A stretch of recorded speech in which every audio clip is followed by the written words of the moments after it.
নারীর অধিকার নিয়ে আইনি সচেতনতা ক্যাম্প অনুষ্ঠিত হলো আরামবাগে। এদিন এই সচেতনতা অনুষ্ঠান অনুষ্ঠিত হয় আরামবাগের রামমোহন হলে। এদিন এই শিবির থেকে নারীদের আইনগত অধিকারের প্রতি গুরুত্ব দেন। সমাজে নারীর ক্ষমতায়নের জন্য আইনগত সচেতনতা অপরিহার্য। পাশাপাশি হুগলি জেলা কৃতি মাধ্যমিক ও উচ্চ মাধ্যমিক পরীক্ষার্থীদের সম্বর্ধনা দেওয়া হয় এই মঞ্চ থেকেই। এদিন এই সচেতনতা শিবিরে উপস্থিত ছিলেন কলকাতা হাইকোর্টের বিচারপতি তথা পশ্চিমবঙ্গ রাজ্য আইন পরিষেবা কর্তৃপক্ষের কার্যনির্বাহী চেয়ারম্যান সৌমেন সেন, বিশিষ্ট সমাজকর্মী ও নৃত্যশিল্পী অলকানন্দা রায়, হুগলি জেলা আইন পরিষেবা কর্তৃপক্ষের চেয়ারম্যান তথা জেলা বিচারক শান্তনু ঝা সহ একাধিক প্রশাসনিক আধিকারিক থেকে শুরু করে বিশিষ্ট ব্যক্তিবর্গরা। আমাদের এই যে আজকে যে এই অনুষ্ঠানটি হলো, এখান থেকে আমরা যে আলোচনাটা উঠে এসেছি, যে ডিসকাশনটা হলো, এর মাধ্যমে আপনারা আশা করব যে সমাজকে আরো সচেতন করুন। এই মধ্যস্থতা বা পরিষেবা বা আইনি সুরক্ষা যেসব সংক্রান্ত বিষয় আজকে আলোচনা হলো, সেটাকে আপনারা প্রচার করুন।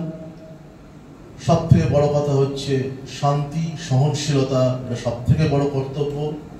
এবং নারীদের প্রতি আমার একটাই অনুরোধ, যারা মা, যে সুতপুত্র কর্ণ কিন্তু কর্ণ, এই সুতপুত্র কর্ণকে যখন রেকগনিশন দেয়নি বলে কিন্তু একটা যুদ্ধ হয়েছিল।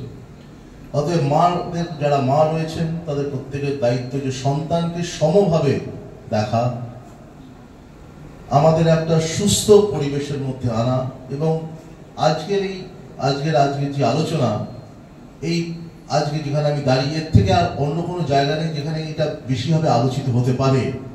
তার কারণ নারী অধিকারের এটা হচ্ছে গিয়ে পীঠস্থান। নিউজ আজ বাংলা, আরামবাগ। নিঃসন্তান হওয়ার কারণ স্বামী বা স্ত্রী যে কেউ হতে পারেন। আইভিএফ এর অ্যাডভান্স সায়েন্স আর এক্সপার্ট কেয়ার লক্ষ লক্ষ কাপেলের স্বপ্ন সার্থক করেছে। তাই বন্ধাত্বকে হারাতে আপনাদের অবশ্যই আসতে হবে আরামবাগ প্রাণ আইভিএফ ফার্টিলিটি সেন্টারে। এখানে চিকিৎসা করিয়ে অনেক দম্পতি সন্তানের মুখ দেখেছেন। আমাদের ঠিকানা আরামবাগ বসন্তপুর আমতলা, বিবেকানন্দ পল্লী 2 নম্বর রেলগেটের পাশেই। মোবাইল নাম্বার 7865858781 অথবা 7908098172।